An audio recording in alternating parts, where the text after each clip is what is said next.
bit concerned about. I think we are quoted, but we're just quoted. I don't know whether you want to give anybody a couple of minutes, because we have 4 voting members present at the moment. We're still waiting in terms of voting members for Councillor Finlay, Councillor McFarlane, and Patricia Cantley. I've had a note from Tricia saying she might be a few minutes I'm late. here. I'm here. Oh. I'm here. Oh, I'm sorry. Apologies. Thanks. I'll put on the basis then that we are quoted. We are quoted, yes. In that case, sorry, Trish, you did send a note saying you might be late. I'm here. So, do you want to switch the record on, Becky?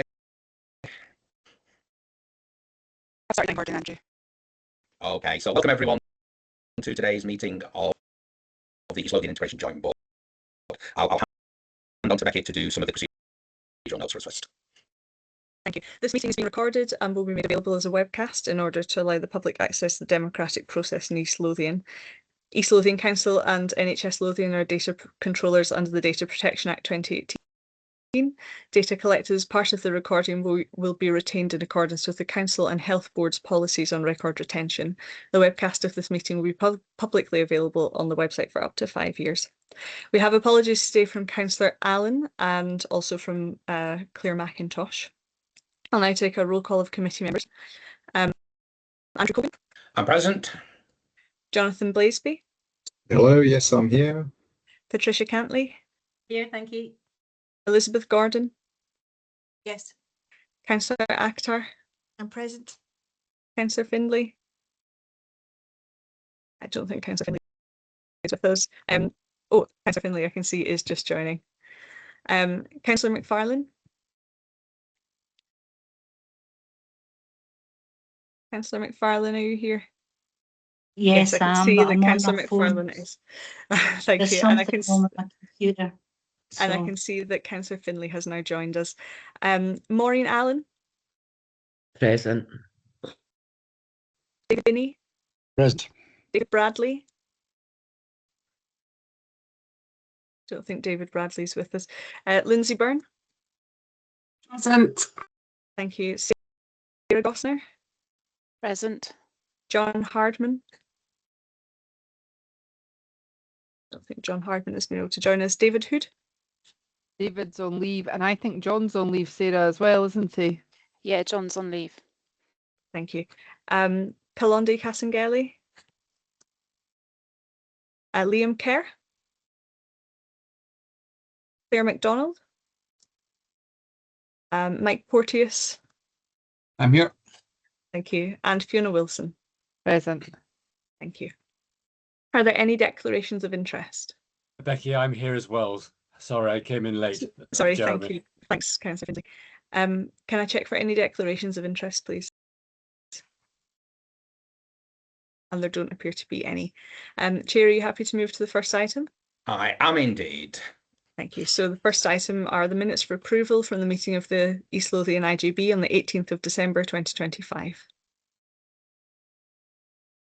Okay, so let's, whilst we're now the recording, just another welcome to colleagues from the talent management community, and also a welcome to any members of the public who are here observing the meeting. You are most welcome. So we're on, first item is the minutes from the 18th of December. I was on holiday that day, so can I quickly whiz through to check that this is an accurate record? We'll pick up any major matters arising under the action log and other things. So I'm looking at page 1.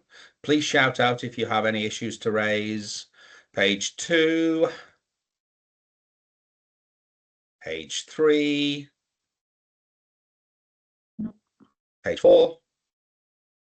Page 5. And finally, page 6. So I'll take that then as a true and accurate record. Oh, Shimmy. Yeah, sorry, I didn't come in quick enough. Page 5, just in the second paragraph, that should be social work and social care have a vital role in helping to address the impact of poverty and early intervention. So it's just social work and social care. Thank you. Thanks for that, Shameen. I'm sure Becky can amend accordingly. So thanks for that. We now move on to any significant matters arising from that. I'll pick up a couple up on my report, which is an update around voting rights and an update on the appointment of a service user rep. Are there any other matters arising that people want to raise? Yeah, I just possible to get a usual update on if there is any on the right to a break for carers, which we talk about every meeting. I thought was coming in very imminently, but maybe isn't. And secondly, the action actually was number 6, I think, is it? I don't know, I see Lindsay on the call. We were going to have the 24-25 update to the chief social work officer annual report. This action seems to be closed, but actually the action was but we would have that report at this meeting. I thought. I know it's been presented to the council already, but maybe. So even if it's not ready to be presented to us, it'd be good for Lindsay to have just a very brief update. Given I believe she's already presented that to council. Thank you. Can I ask Laura and Lindsay to respond to John's points first, and then Shameen, I'll come to you. Laura? So no update on the replacement care. We are all over it. We are following it. We are engaged with the consultation and the legislation, waiting for more information to come out. So the assurance for the IJB is we're on it, and the minute there's something to report, we will report in. But we are working hard and waiting for the guidance. I don't want to steal Lindsay's thunder, but the report is coming next IJB in March. That's my understanding. But Lindsay, correct me if I'm wrong. Yes, that's my understanding too. 26th of March, it will be on the agenda. Yeah, happy to speak about it beforehand, or if anyone's got any questions, that's fine. But I'll present it fully at that IJB. And that brings us back into the normal cycle, doesn't it? Is it something, Lindsay, we're waiting for? Is there any reason why we couldn't have done it today? Is that just, or we just, because you've presented already, right, to the council? Wasn't sure. No, it's ready. It's ready to go. It's just a case of scheduling and admin. Oh. There's no particular reason why it's been delayed, but yeah, okay. It's coming in March. Next one. Okay, thank you. Poor organisation by the chair, John. I'll put it down to. It's Shameen. Yeah, that one of the first points was John's raised was just having the social work officers report in a timely fashion. So that's great. That's been addressed. The other one was around the carers breaks. Just to add what Laura has said, every time this has been, and just to add to your question, Jonathan, every time this has been raised at the Convention of Scottish Local Authorities Health and Social Care Board, just on behalf of East Lothian, I have raised the importance of ensuring that is adequately funded. That carers play a huge role in the whole health and social care system. Even, for example, delayed discharge, and the importance of having this policy being fully funded to enable us to make the biggest difference to support carers. So just to add to that's something that I've raised at those meetings on behalf of East Lothian and East Lothian IJB. That's great. Thank you, Shameen. In terms of the action log, we've closed, in fact, by the actions that Becky and colleagues will have finished today, we'll have closed down all the actions. A number of those are moving things into the programme of development meetings, but those meetings have now been set and a programme for them have been developed. So that will move the actions of the things we need time to discuss into the development sessions, which I think is a good one. The social work report, I think we've clarified that today. I think I'm going to pick up on the voting rights in my report. I think, Shameen, some of the reports you alluded to last time are going to be shared or by Becky, if not already. And the commissioning strategy and market facilitation paper was circulated a couple of days ago. So I think that brings us up to date on all of the actions from the action log. I'm not a fan of having them stay on the action log if we've completed them, so we'll remove them and we'll keep live actions going from this meeting onwards. But I think, John, you raised this ages ago. Let's have this on the agenda. I think it certainly helps me, and I think it helps everyone just to keep a track of things. So thanks, colleagues, for put into this. A very brief Chair's report from me. Two items I'll pick up. Firstly is the service user rep. There is a process underway to seek a replacement. I think it's been advertised with limited success so far. So I think there's another round going out with further encouragement to people to apply. I can't quite remember the date, Fiona, but I think it's over the next few weeks that we're seeking to go out for that. Laura, do you want to comment on that? Yeah, it was just to say we will do we'll do a bigger campaign. Kate's on the call today, and we discussed this earlier. She is well aware of people that could be interested, and I just don't think we got that. So we're doing some personal reach out, and Kate will do a lot of that through her engagement. So hopefully, the next couple of weeks we'll better report better indication of what's happening at the next IJB meeting. So Great. Thank you. I think we all welcome service user representation on the IJB, so let's hope this is successful. The second one was just to pick up the Shemaine. It was just to add on the service user. I just wondered if it'd be useful to engage with Marilyn around her role and what she did, and feedback from her to put a bit of life to the advertising, because she did that. I know she did that for a considerable amount of time, and she was, her feedback was really valuable. I just want to add that into the comm side of things. Thanks, Shemaine, and I'm sure Laura and Jen will pick that up and liaise with yourself and Marilyn on that. That's really helpful. Thank you. The next one from me was around on voting rights. My understanding is that now has been through the Scottish Government process, and it has been accepted and agreed and will come into effect and legislation from September this year. Darren, who's our board secretary at NHS Lothian, has been keeping an eye on that. There was no objections raised through the parliamentary process, so that will go through statute and become law from September. There is now, and there has been, a working group convened by Scottish Government to work through the how. So we've got the what's happening, the how it will happen is now subject to process from that working group. I don't think, I'm looking around this table, I don't think there's any representation from East Lothian on that, but I know there is representation from the IJB Chair and Vice Chairs Network and from COSLA. So I hope they will be able to contribute to that. And I'm pretty certain there will be feedback to IJBs in regards to how we enact that legislation from September. There will be some work to do in terms of our own terms of reference and our own processes, and we'll need to pick that up. But I think we wait a little while until we get probably through the election period, and then we see what the output is on the process that will be taken. I don't know, Fiona, have you heard anything in addition to what I've just said? No, nothing at all. Just the same as yourself. Shemaine, have you picked anything up through COSLA or no? David? My understanding through informal channels is that the working group that's been set up has got quite a challenging task, and its thoughts are kind of like quite wide-ranging, and they will need to be streamlined in to make clear, definitive decisions. At the moment, there are different elements within the group have fairly substantially different views on how the process might be progressed. So very much work in progress, and quite interesting dynamics, if that's not too cryptic. I think those of us who know the cryptic nature of that will understand what you said, David. It's I think at principle level we all welcome this.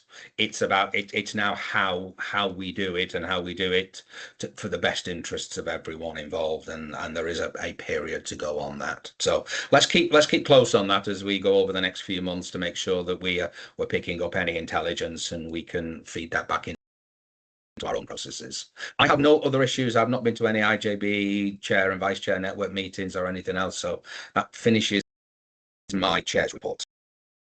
We move on to agenda item 4, which is for approval the final draft of our strategic plan that colleagues and ourselves have been working on for what feels like the last year. So I think Claire's on holiday. So is Laura or Fiona going to take this? Yeah, I'll take this. Thanks, Andrew. And I'm glad you said it just feels like it's been for the last year. I was a bit worried you were going to say something different. So yes, this is Claire's. Claire's on extended leave just now. So I'm here to present it. Is the main driver in this and has developed an excellent piece of work and put an work into this with others. So really pleased to finally get it here to look for the approval from the IJB for the strategic plan. You'll note also in the recommendations that there is the development of the annual delivery plan, which will come in May. And of course, that the performance report, the annual performance report to evidence how we are getting on in delivering our strategic plan will come in September. So just very briefly, because we should all be well versed in the strategic plan, you will know that it was presented after a significant amount of engagement. A consultation draft was presented where further comments were taken. And then an advanced draft was taken to the SPG for further comments. It was also taken to our partner organisations for endorsement as well. You will note there is an Appendix 2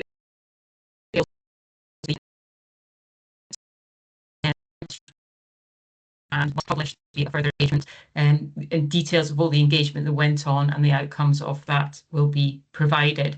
So a very robust process. It's been welcomed by our partners in terms of how the plan is set out, its clarity, and obviously the work that has clearly gone in to engage with our communities to ensure voices were heard. So I don't want to go on really much longer. I think it speaks for itself. This is just looking for any questions and then hopefully for the IJB to approve this strategic plan. Great, thanks, Laura. We have discussed this on a number of occasions, but let's have our final round of questions and comments. So firstly, Maureen. Hi, Laura. I'm happy to take this offline as well. I suppose for me, there's something around, I mean, there's no costings, about the transformation plan in the strategic, in the document. How do we know we're going to achieve what we need to achieve? Is there something else that we need to be putting in there? So yeah, is that a transformation savings plan or something we're needing to make sure that we are getting that? Couple of things about the repeated references around about reviewing the set-asides arrangements and moving towards integrated budgets. And again, we've discussed that one multiple times, but it's if the budget's still effectively ring-fenced, and how are we going to shift that into community? Again, the strategic plans acknowledging around about the workforce capacity and the reality of that, but how are we going to quantify that, and what are we going to do to make sure that we do have the workforce, and is it across the partnership? Again, round about the carers recognition, and maybe an implementation. I know there'll still be work going on around about that, but do we have an action plan behind the plan, I suppose is what I'm asking. I really welcome those comments and questions, Maureen, because we've been they're pertinent to us all, and I think we're moving into the delivery of the plan as opposed to the plan itself. So I don't know if Laura and Fiona, you want to comment on that, because we will have an annual delivery plan that will be more specific, and we will have a set of performance measures as we go through the year. But I think the point there is how will we know if we're delivering against our strategic plan, which is the key. And I think that's it's not about the strategy, it's about the delivery of the strategy. And I know other colleagues have got similar thoughts as well. So I'll let Laura and Fiona come back with thoughts on that. Yes, no, so agree. I suppose I'm mindful that this strategy is one of many that we have. This is the overarching one. So I suppose some of those comments around workforce and carers are picked up in other strategies and other delivery plans that we have against those strategies. I agree that some of the you know, we've talked about some things for a long time, and it feels sometimes that things are not progressing, and acknowledge that. I think it's hard work, and things, we kind of recognize what we do and what we do achieve, but we have to acknowledge that some things are difficult to work through, challenging to work with partners around set aside. We have the constant challenge of finance, and how do we achieve these things alongside a financial savings program as well. So these are challenges, and I think we develop, as Andrea said, we develop our annual delivery plan. We stick tight to it. We look at our performance. We are reactive and look to check where we need to change direction, perhaps, to achieve some of the goals. But yeah, I acknowledge that some things haven't achieved, and I think we carry on working to try and achieve those and see what things we can do differently. But it's recognizing it's not in isolation. We have those annual delivery plans, which feel more important and indicate how we're going to deliver. And yes, the performance reporting, which indicates where we're getting things right and where perhaps we're not. And so those are my thoughts. The costing and the money side doesn't really comes into this plan, but we wouldn't present it in the plan. Thanks, Laura. Fiona? Yeah, no, helpful comments, and Laura's kind of answered the delivery and performance, I suppose, in the context of where we are as a system. And if I think to the last strategic plan and the change that happened, so if you think in the last year, the whole system working on unscheduled care, we now are in a period of reform around NHS boards. The council is keen to be part of the Lothian system, and I know he's a leadership team that we're working together around actually what's better for the people of Lothian. So even landing the strategic plan with that, and the big focus, Maureen, is on that, you know, the population health, the prevention. I don't think we are always reactive. I think we have moved to a space in East Lothian where we are being proactive, and even through our Invest to Save, where we're thinking, you would have heard that at the development session, or you would have seen the slides if you weren't there. We are moving into that space of actually what could we do now that might save money later, and that all fits in with this plan. But I guess it's the nothing sits in a standing still as this plan lands and the world around us changes. But yeah, we will be monitored by our performance and that delivery plan. But I guess the ecosystem we're in will change as well. Hopefully that's helpful. Shemaine? Yeah, it was just a couple of things. One, just to recognise all the work Claire's done to get us to this stage, and the other one was around just as we move forward. I think as we move forward, the importance of really strong partnership working, and that when we come back to this, to get an update of how we've done that with our partners. Just say, for example, Carers of East Lothian and Unpaid Carers, and I think we've already demonstrating strong partnership working, for example, with housing in the core and cluster for learning disabilities and core and cluster for in the area of mental health, and just how we keep building on that strong partnership working, and that we as East Lothian IJB want to be working with our partners to be able to meet some of the difficult challenges that we face, but we know that we can do things differently. The other one is around kind of seeing that shift in the balance of care, and that was the purpose of IJBs, was to see that and how we're able to see that and demonstrate that. And then just finally, I found the engagement statement really helpful, and I think out of that would be what we said, you know, what you said and what we did as a result of that, to be able to go back and say, as a result of the feedback that we've got from the number of organisations and you know, feedback from unpaid carers and third sector community partners, as a result of that, you said we did. That I think that those are the kind of things that be really helpful as we move forward. Thanks, Shemaine. Really helpful. John? Yeah, thanks. Yeah, no, I think that the plan is a thoughtful and very comprehensive plan, and I think the priorities, the three main big priorities, their objectives are very clear and I think are right. So I'd support the plan. And I guess I'm saying when I was reading through it, really I started to reflect upon how we as an IJB monitor progress against this plan and objectives. So this is a conversation we're just having, and that's what I kind of tended to move towards, rather than the getting into the detail of the plan itself. This is what we hang our hat on in terms of our strategic objectives. And I think we do need a conversation about how we are going to do this. I know there's the ADP coming out. It got me kind of reflecting upon the last 2 years that I've been on the board, and I don't look back and I couldn't see I don't think I'd be involved in the ADP development 25-26. I couldn't even find a copy of it, or the performance report for 25-26, or any mid-year report. So last time I could find any evidence that I was talking about this in the IJB was June 24, when we were looking at the 24-25 ADP, I think it was, and the half-year plan. So I think it's quite important that we're kind of very clear in terms of how we are tracking this. What are the, I think looking forward, what are the metrics we are going to use, the KPIs, the data we're going to use to track against these objectives? Because I'm not, I think that's the critical piece, as we're sort of talking about here. And then we can monitor progress on a proactive basis, on a regular basis. I know we're meant to be doing 6 monthly reviews, but I don't think we've had one since we said we were going to do one in June 24. So we need to build in a mechanism and a governance cycle for the IJB. We're all collectively responsible for this. I'm not saying I'm not responsible for it at all, but I think we need to.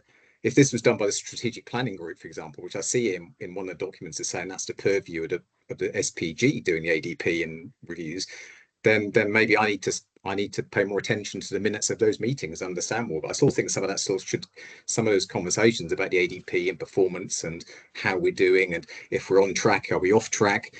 We can course correct. We can also celebrate successes and milestones of the plan, in those things. So I think somehow my reflection of reading through this actually really for you, Fiona, I think is how do we sort of get a clearer pathway to be able to do that? I kind of, if someone asked me, I'm not sure I could really give an answer. And I couldn't really remember conversations I've had about our previous strategy and how we're doing against it. So I just feel we could do a little bit better, I think, as a group, as a board, collectively, in terms of that sort of analysis and being and not waiting. I think in the report it says wait 3 years before which I assume is, I don't know what 3 years is. Is that 2029? Because we started in 2026, 7, 8, 28. I don't know. I'm not confused about what the timing is of this plan. Before we do that, So I guess that's my writing point, Andrew. Just kind of linking this all together, the ADP, and really being tight on the metrics and data and the KPIs that we are going to use and hold ourselves against.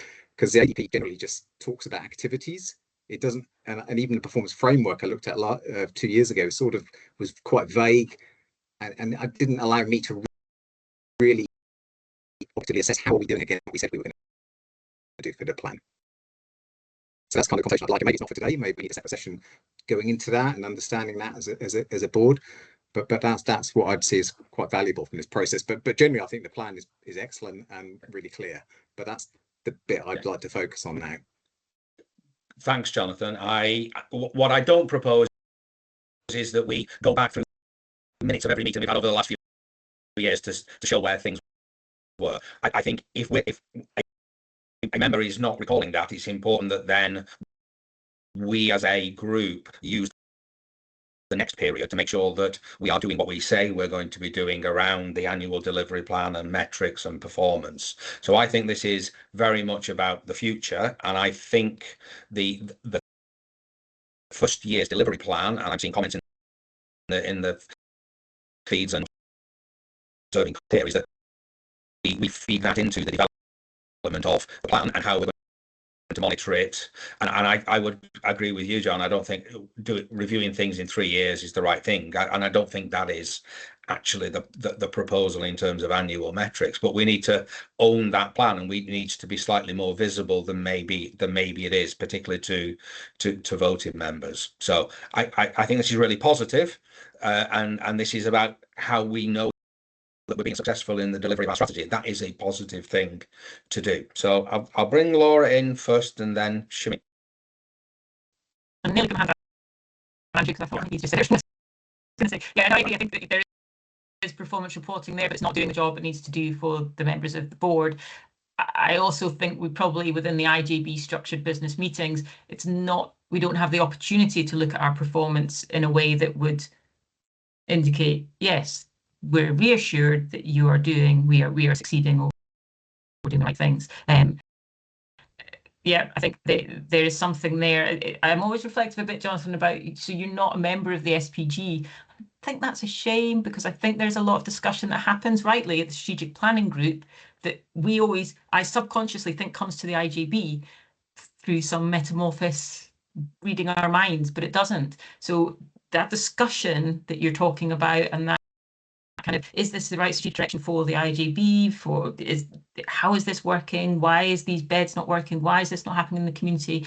Happens at the SPG, but you're not there.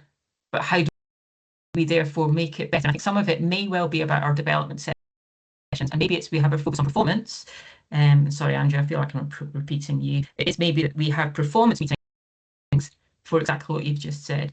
Okay, we're going to look at the KPIs and the data that we have. What's it showing us? What are the questions at the IJB? Where's our risks here? And I think that's probably more helpful, but we're not getting the opportunity to do that in the business meetings. So maybe it's something different, performance meetings, IJB performance meetings. On our final bit, I'm sorry. Go on, Laura, sorry. Well, I just wanted to, I think we had a meeting with internal audit yesterday, and I'm pretty sure for the IJB, one of them was around performance, and whether we're getting enough performance data into the IJB. So that will be helpful in kind of guiding our thinking. I was just going to add to that. Sorry, I'll bring you in a section, Ian, is that we have to be clear. We don't want to get into the weeds of operational performance. This is about the performance in the delivery of the strategy.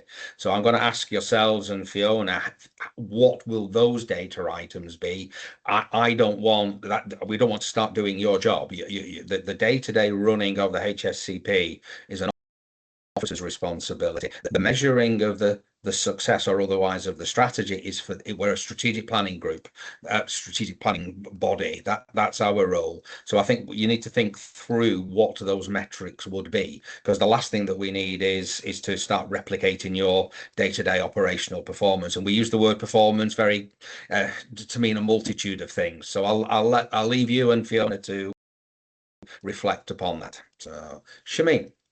Yeah, I think it just might be useful to take Jonathan, yours and what you've said, Laura, to the strategic planning group, to look at how we use that group, the performance framework, the development sessions, Jonathan, just to be able to address the issues that you've raised. So maybe we could take an action point from what is said today to address that.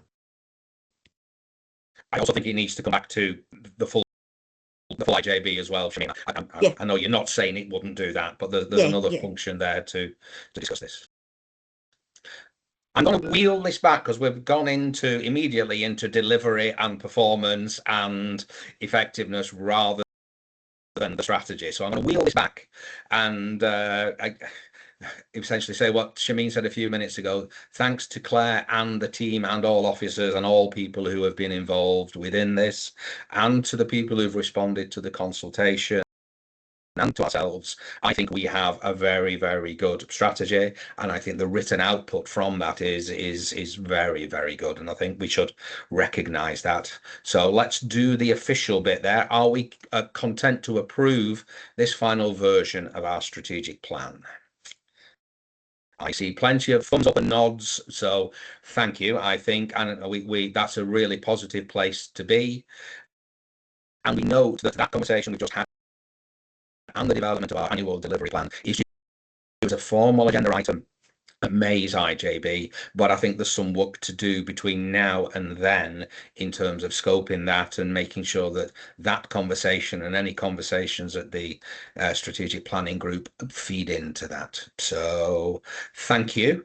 As always, we're great rushing straight into implementation. So let's acknowledge the good work that's gone on with the strategy and we move on. So thank you, everyone. I think those have been really constructive and helpful comments. I don't, that's really important. That shows how keen we are to see our strategy implemented. Okay, so we move on to agenda item 5, which is our communications and engagement strategy. I'm hoping Kate is on the call and Jen, who are going to take us through this. I am here, thank you. Thanks, Kate. There's 3 screens and people, so I couldn't see you, Jen. So there's no worries at all. I've realised that some of the people on this screen I actually haven't met before. So my name is Kate Thornback. I'm the Equalities and Engagement Officer for East Lothian Health and Social Care Partnership. To give you a little bit of background on this communications and engagement strategy, we are required by law to produce a statement or strategy that explains how we will involve the community in the planning and commissioning that we do. So we thought about what the opportunities were for combining this particular engagement strategy with other parts of the HSCP that usually work alongside it and we think can make it better. And our decision this time round was to combine it with communications. So my colleague Jen Jarvis is also on the call. She's the Senior Communications Officer. Jen and I work very closely together on community engagement and communications because ultimately it's very difficult to engage with people if you're not getting the messages across in the right ways. And people have a very wide variety of different needs when it comes to communication and when it comes to preferences for engagement, different things like that. So we've been putting together this strategy for quite some time now, over about 6 months. We've been speaking to the community all the way along.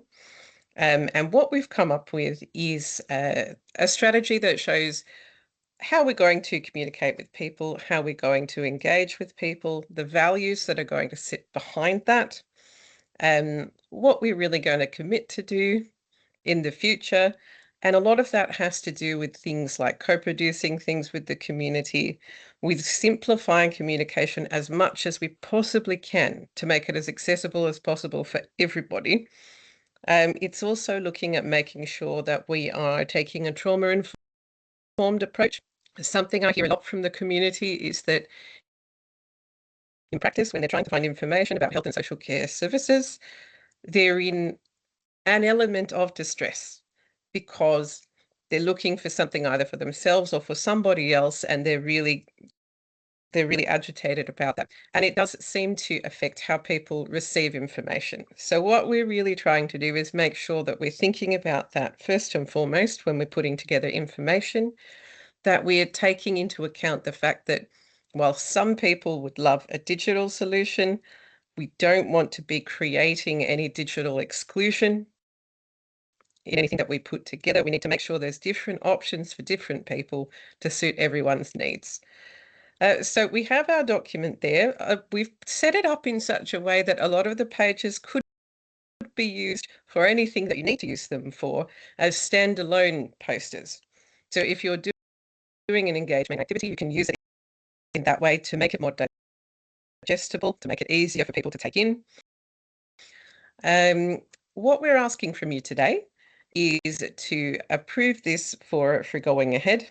We're already doing a lot of things now. Jen and I have been working on last year, putting together a database that collects all the open text responses. So that's just sort of spoken or written feedback that we've received over the course of the year in different engagement activities into one place so that we can analyze it, we can take themes out, so that when we start any new engagement, we don't have to start from scratch. We can say, look, what do we already know? What have people already told us recently about how they feel about this? What's important to them about that?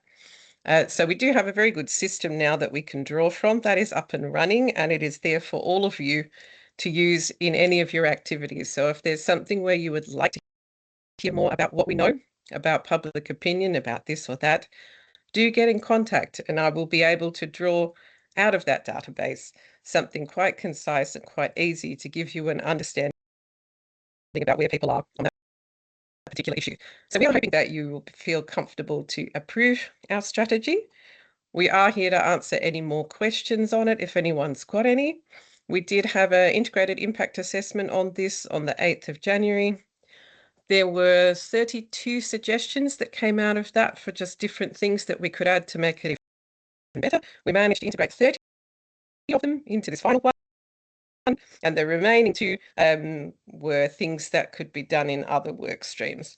So we're quite happy with that. Do let us know if there's anything that you need to understand about it. But we're happy to answer questions.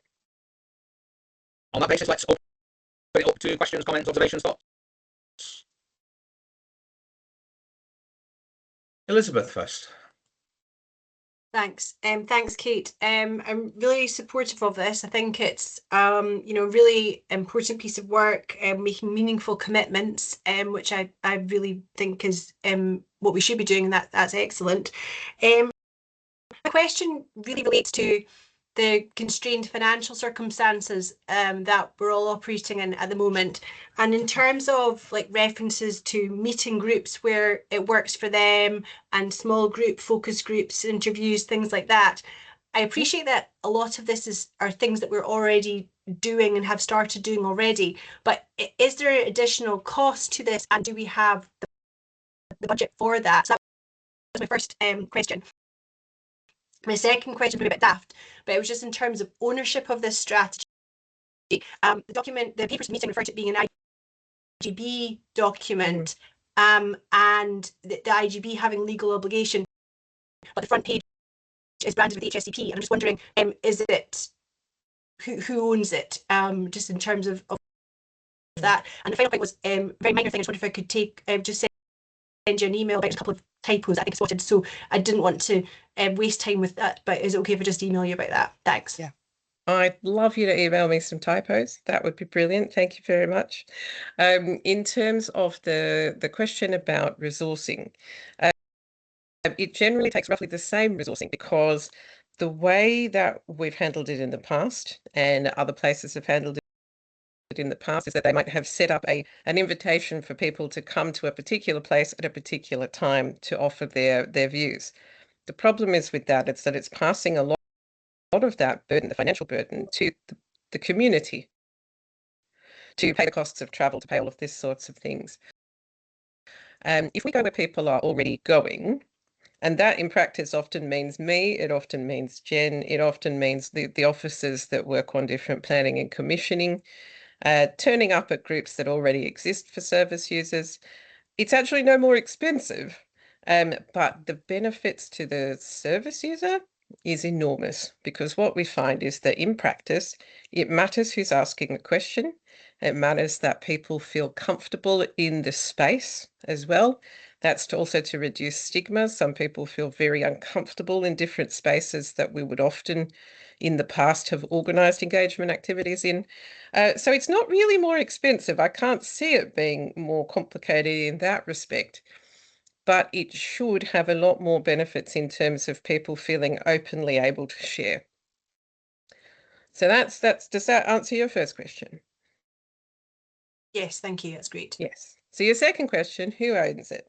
So it needs to say IJB, much as some of our other statutory documentation does, because the actual requirement sits on the IJB. So IJB members have they have an obligation to be ensuring that public engagement is happening, and that it is happening at a standard that they are comfortable with. And that is why it's an IJB plan, because ultimately it's the voting members here and the broader membership that have responsibility at the highest level for how that engagement is being done, and ensuring that it's being done properly at the right time and people are being offered the opportunity. So it is an IJB document. However, it will most likely be used by HSCP functions. So in practice, what happens is the IJB says, look, we need to make sure that this engagement is thorough and of good quality, and that is delegated down to the people that are planning the services and sometimes the people that are delivering the services. So that's a slight sidestep on. In those cases, I want people who are actually going to be doing the engagement activities, so that's people within the different teams, the operational teams, to be able to use this document as a reference guide. So someone brand new comes to the organisation, or someone who has never done community engagement, this should be something that they can read through and go, okay, I understand where we should be coming from with this. I understand why we need to be using it like this. So it's got two jobs. It's got one job in describing to community audiences, this is how you can expect to be engaged with. This is how you should be able to realise your rights through participating in your own planning of health and social care services. But I also want it to be a resource internally for people doing engagement. And part of what will come out of this is that we're working on really bringing together a kind of standardized experience that people would have with engagement. And Jen and I have already been trialing this for about 6 months. So there being an information pack that is quite short and clear that anyone can use, different ways of capturing information and using information. So that's the general idea of it, and why it seems to have 2 masters there. But I think then you may need to reflect upon what the branding is on the document, because I think Elizabeth, it does say HSCP with no reference to the IJB. So would you feel more comfortable with an IJB branding? All of you? Yes, I see quite a lot of nods there, and nobody Yeah, I saying think they wouldn't. that's right, Kate. I think we've maybe made that error, so that's fine. That's fine. That's great. We can change that. We can change I'll that. get that updated. Yeah. Okay, Elizabeth, is that okay? Yeah, perfect. Thank you very much. Thanks, Kate. Okay. Maureen, how's the voice holding up? It's my nose. It keeps running like a tap. Just a couple of things from me, Kate, and you and I have had lots of conversations around about community engagement and having skilled conversations with people. I suppose for me, because I sit on a lot of things, I'm conscious about duplication. You know, if there's, I mean, there was obviously, I mean, we were all engaged with that piece of work between the partnership and the council last year. I mean, 25,000 people spoke to it. How do we capture that again? Because I don't think sitting with separate plans necessarily enables us to get that richness of information. And then you've got the fatigue about consultation and all the rest of it. I think communication has to be an ongoing, it has to be built in and embedded in everything that we do. It shouldn't just be like a standalone, let's have another, community engagement and participation strategy. So I suppose that for me, it's just about making sure we make the joins with whatever else is out there, because I know the council have now got their community engagement strategy as well. Yeah. Have we got crossover so that actually we're not asking the same people the same things, because everybody's going to go to the groups now, because that's where it should have been in the first place. Does that make sense? I think so. Yeah. So we have been planning all the way along with the people that are doing roughly the same document in the council. And I know the council have considered the same combination that we've got where we've got comms and engagement together. They felt very good about that as they've seen us develop ours.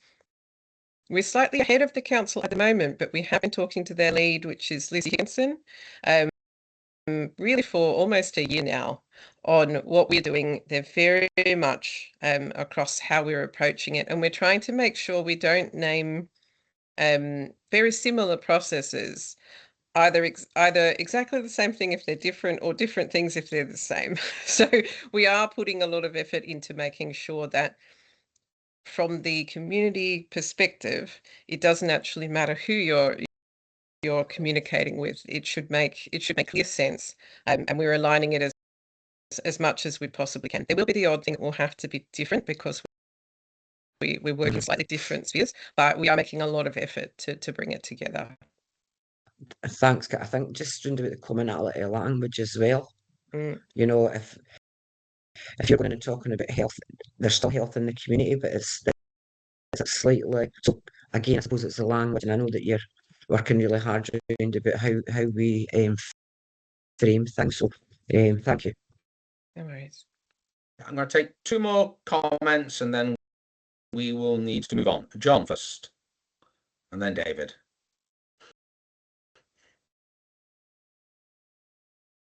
Sorry. Yeah, okay. Let's just get back to Elizabeth's question, I suppose, of the conversation about legal requirement. And we have this in that pay introduction. You say we have a legal requirement under this Joint Working Act 24. So is this the first time we're dealing with this? Is 2020? I don't know when that became enacted. So maybe we've got history here. So I don't know if this is the first time we're talking about it. And it says our role is only to explain how we're going to do it. So I guess my question is, what is our legal responsibility? How are we going to measure ourselves against that? And just secondly, but more importantly perhaps, is all the stuff you've got at the bottom of the report, which is how we're going to, what does success look like? And I'm not quite sure if they give us, we need to be able to measure this in 6 months or 12 months time. So my question then is similar to the strategy conversation. How are we going to be sitting and looking at this and say, is it 12 months time? And how are we going to be able to rate ourselves in performance here? Thank you. Yes, so in terms of IJB role in ensuring engagement, I did do a development session back in 2025. You were there.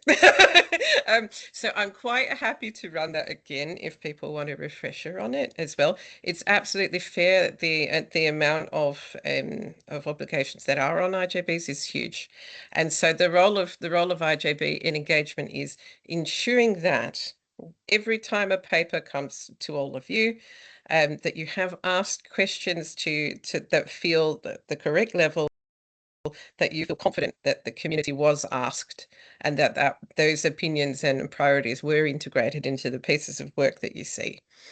So it's a lot about assuring that happens.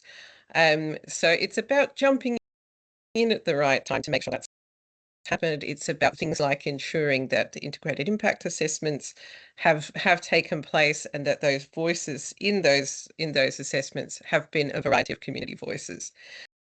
But we can absolutely work on that if we want to sort of talk as an IJB about how you can feel confident, how you can monitor it, how you can actually measure your own performance against those particular requirements. I'm very happy to pull something together. Well, I think often it's around public perception as well, isn't it? So I don't know what we have in terms of surveys, or more not marking our own homework. I guess that's what we're getting at here. You know, what's the public's, our community's view of what we do in terms of engagement, rather than us saying, oh, we're doing brilliantly or we're not doing brilliantly or whatever, So I think that's kind of where I'd like it going, if possible, and just get a bit of external kind of evidence in terms of that, and that can often help us, can't it? But anyway, just a thought. I think something there, Kate and Jen, for you to think through, and maybe come back in a few months just with some thoughts on that. Yeah, no problem. Okay. Final comment, David. Hi, Kate. Do you think it's necessary and desirable to enhance the community's capacity and capability to respond to consultations? And if so, how does this document start to work towards achieving that? And if not, what might be done to achieve that aim? Yeah, so if we're talking about building people's capacity to participate, that was somewhat covered when we were talking about approaches and values. So when we're taking a human rights-based approach, you're looking at helping people to realize what their rights are, in planning their health and social care, in having a voice in that and playing a role in that. Often that is about offering people information in a format that they can actually receive it and understand it. And that, I think, is one of the main ways that this document actually talks about building capacity, is about saying we really need to be making sure that we're meeting people's communication needs to enable them to feel like they can participate on a level, any level that they think that they want to. Jen, I noticed that you'd like to come in to respond to. Yeah, you're pretty much taking the words right out of my mouth, Kate. But yeah, exactly that. We talk a lot about right care, right place. I think it's also about right communication, right message, right method. And it's exactly that, about increasing the opportunities for people to feel that they can engage, that they have the opportunity to do so, and they have the opportunity to do so in a way that is most comfortable and most effective with them, which I think Kate has already highlighted, about going to people where they are and where they are most comfortable. Kate's already hasn't mentioned it, but to give you an example of one of the things that she has done is go to the dementia meeting centres and engage with the people who have dementia, speak to them, but also speak to their carers in that setting, and get really qualitative feedback by engaging to them in those areas. And that's where we find that the quality really comes out. It's not always, you won't always get the same kind of level if you do like an engagement form or you send out a link to a survey. So it's about quality engagement as much as it is about trying to get that quantity. David, are you okay with that? Yeah, that's an interesting answer. Thank you. You've stuck your hand up, Shamin. I'll be kind. Thanks, Andrew. It was just a follow up from David's point, and I can understand what he was trying to say, because I spend a lot of my time taking a step back from what you're saying, Jennifer and Kate, and try to explain the bigger context before I try and explain, this is where we're at. And I suppose that's maybe that's what I've kind of picked up from what you're trying to say, David, is that, and then you understand, okay, this is the bigger picture of what I'm trying to engage in, and this is why you're asking me, because of X, Y, and Z. So it might be something we might want to have a think about, maybe a pilot with carers of East Lothian, to say, well, actually, we want you to carers that are participating with carers of East Lothian to understand a guide to the IJB and a guide to the resources that we have and what we have. And this is where all the resources go, because I spend a huge amount of my time explaining that to people, that this is a level of resource that we have, this is where it comes from, this is where it goes, and this is where the gap is. And I suppose it's taking a step back before that level of engagement of having a kind of trying to create as much as possible some kind of level playing field for people to be able to engage meaningfully. And then you can go and ask a question around, actually, this is what we're asking about the carer strategy, and this is why, and actually this is the level of resource that we have, and this is where it goes, and this is how much resource we do have, and this is where you have a say in how we potentially use that. So I suppose it's maybe just trying to explain that. But I'll leave that with you, and maybe we could have a chat with yourself, David, and Jennifer and Kate offline around supporting people, and then people feel they understand what's happening and why those decisions are being made. Yeah, I can respond a little bit back if I'm jumping ahead of you, Kate.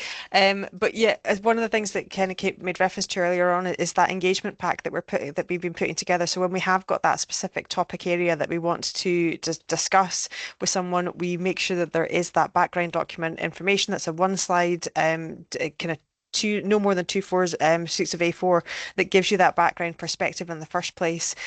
We are also looking at alternative means of kind of introducing these concepts to people, whether that is in a video form or whether it's in graphic forms, to try and get sometimes issues that are quite complex to be able to make them understandable, so we can go out and do that. So it is part of the engagement process that we've been doing over the last kind of couple of months, that we've been trying and testing out, and it does seem to be having its benefit as we go forward with this.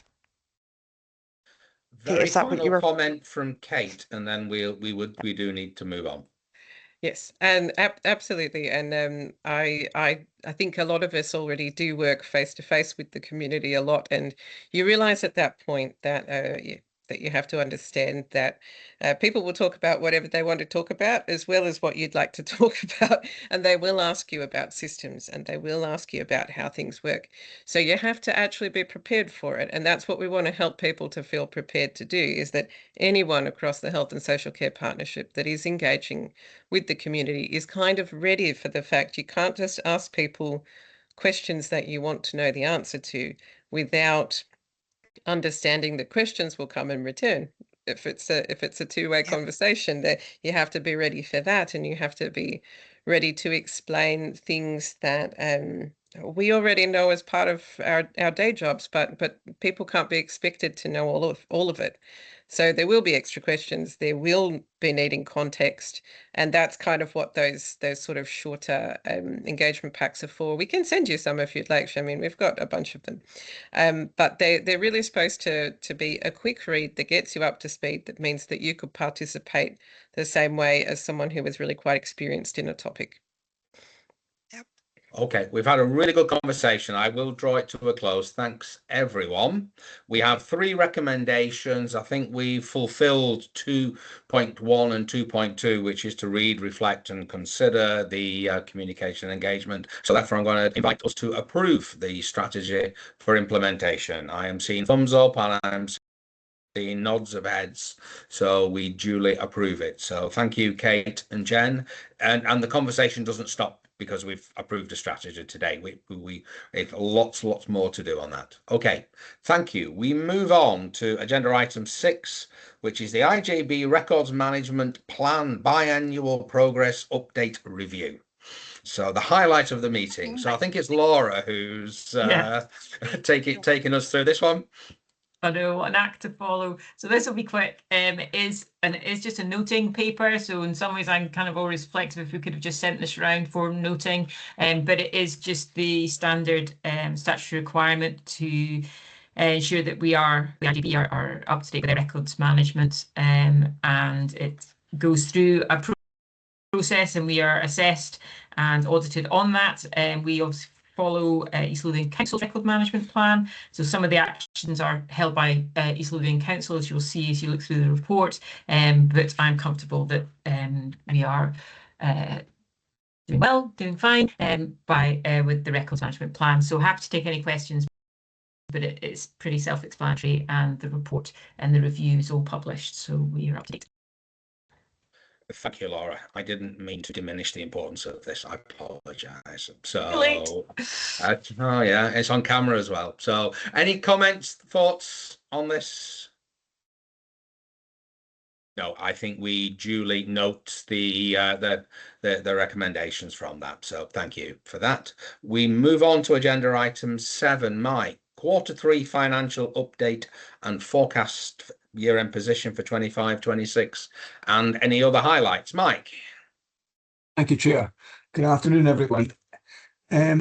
So this paper is presenting an update to the IJB on the Q3 finance review for 25-26.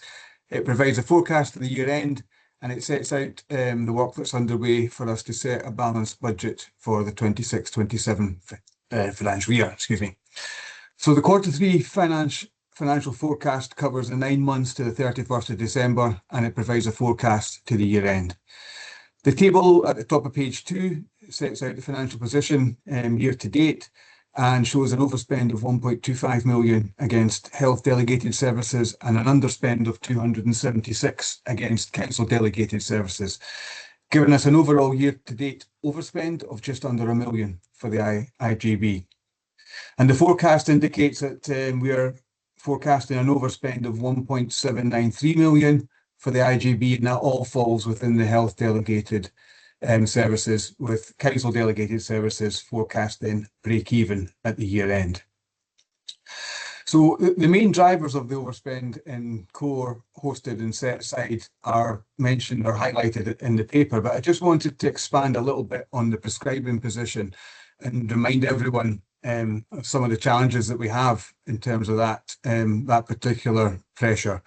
So it's worth remembering that the information that we receive is 2 months behind the date that we report. So we only have actual spend and volume information for the first 7 months of the financial year, and we're reporting it at month 9. So there's some estimates within that position before we start forecasting to the year end. And the position still remains quite variable. Prices are still fluctuating, and there are changes in the availability of drugs all the time as well. So it's not a steady position by any manner of means. And just to reassure everyone that there is a lot of work going on in the background around this to help us understand exactly what's driving our increased spend or higher spend, and also to see what we can do to try and manage that going forward. So we're not just sitting back and letting the pressure develop. We are trying to actively understand it better and make some actions that we can take to deal with it going forward. In terms of the actual overspend that we're forecasting as an IJB, I've had ongoing dialogue with the senior finance colleagues in NHS Lothian around our financial position over the recent months. And I have now got assurance from them that NHS Lothian is going to break even at the end of this financial year. And as such, it will support East Lothian IJB to deliver a balanced financial position for its health delegated services at the year end, as it has done in the past. So the next bit of the report talks about efficiency delivery and shows that we're reporting a year-to-date under delivery of 281,000 against our position. Some of the shortfalls reported are just down to timing, so I don't envisage that slippage will be at the same level come the year end, but we will probably have some slippage as we get to the year end. And the last section of this paper sets out the work that's underway to help us deliver or set a balanced budget for 26-27. Some of you will be aware, but some of you might not, that the council approved their budget. East Lothian Council approved their budget on Tuesday, and I received a final funding offer letter from them yesterday. So I'm just working my way through that to see what the implications are for the budget setting process. NHS Lothian's final financial plan will be reported in early March, and that will inform any gaps that we have on the health delegated functions. But we do have a robust portfolio of efficiencies that we can draw on to address any of the gaps that appear in our core services. And we've also, on the back of our last development day, we've approved a set of proposals to further explore and develop schemes that we can work up for the next financial year and beyond that. So the work is underway to start to address some of the gaps that we've got going forward. That's all I wanted to say at this point, but happy to take any questions. Thanks, Mike. Let's open that up to any questions, comments, thoughts. John. Yeah, I don't mind going first. It's actually really sort of more strategic question, I guess, given what we've just been talking about in terms of our strategic priorities, and really this is a broad question for us really for the IJB. Is I think sometimes we struggle to kind of link the finance piece, the money piece, to service delivery. You know, it's almost talked about in isolation a bit, but of course it shouldn't be. And so I guess in the context of kind of one of our three priorities being prevention, public health, etc., early intervention, etc., kind of what do we need to do as an IJB, or what's our role in the next few months and next year, kind of focusing more in that area, because that will cost money. And unfortunately, with the public purse being tight, the conversation will be that we have to take money from something and put it into this area of prevention, and that's a big challenge. So I guess it's just that big question: what are we going to do as an IJB in relation to this? How are we going to kind of manage this over the coming months? Obviously, we've got the development of the ADP, which will have we've got objectives through that, and actions and performance measurement, etc. So that's all linked as well. And so it's quite imminent in terms of how we should be thinking about this. I mean, if we're going to go for an ADP in May, then this should all be part of that conversation. Is how we. I'm just trying to. I don't have it clear. I'm just asking the broad question, really, of how are we going to work this through. I mean, there's obviously the other strategic objectives as well, but how are we going to link it? Because I don't really see it happening at the moment. I'm not sure how we're going to do that. So I'll stop there, Andrew. Does that make sense as a question, Mike? I don't know. Absolutely, Mike. Well, I think in some ways we are doing this in terms of if you think back to some of the efficiency slides that we presented at development days and that are in our plans, we have some invest to save schemes in there which are around prevention and early intervention, around frailty, around multidisciplinary teams, but some of the pharmacy work that we're doing. So we are continually looking at ways in which we can instigate that prevention work. The last paper that's coming to the IJB today around the weight management is another indication of some of the work that's going on across Lothian around prevention, albeit in a slightly different context around the prescribing side of things. But it is a prevention process that weight management paper is talking about. But I think you make a good point in terms of the sort of larger scale stuff, and how do we put in place some of these schemes, and how do we monitor and measure the benefits? I think we have to have a starting point where we know what we think we're going to deliver out of that and what the change is going to be, and then we can measure it and monitor it as it should or may not be happening. But I suppose the other thing to point out is that we've got these areas and themes that we're looking at. Again, some of them will be around prevention, and it's how we put those processes into place, or that change into place, that allows us to make the transformation from it being a hospital-based or a bed-based or type of service to a more community-based type of service, and how does that align, and how do we make sure that that aligns with the strategic plan? So all the time when we're looking at the efficiencies, we're looking at how we align with the strategic plan and the objectives that we're setting, and making sure that we are trying to follow those.